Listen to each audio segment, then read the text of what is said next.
गुवाहाटी नोगोरमानि जालुकबारी पुलिस आउटपोस्टनि मोनसे WGPD हानजाया जालुकबारी फ्लाइअभारनि खाथियाव सेबनायाव 23 बोसोर बैसोनि आतवार रहमान मुंनि सासे सुबुंखौ हमनो हायो।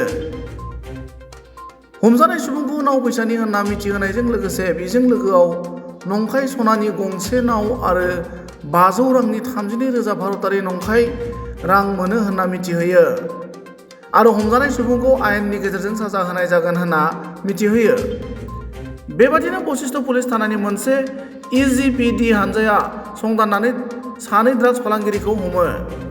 हमजानाय ड्राग्स फालांगिरिया नुनमाटिनि 30 बोसोर बैसोनि अनुज बरा आरो हाथिगावनि 29 बोसोर बैसोनि महिदुल रहमान होनना मिथिहोयो।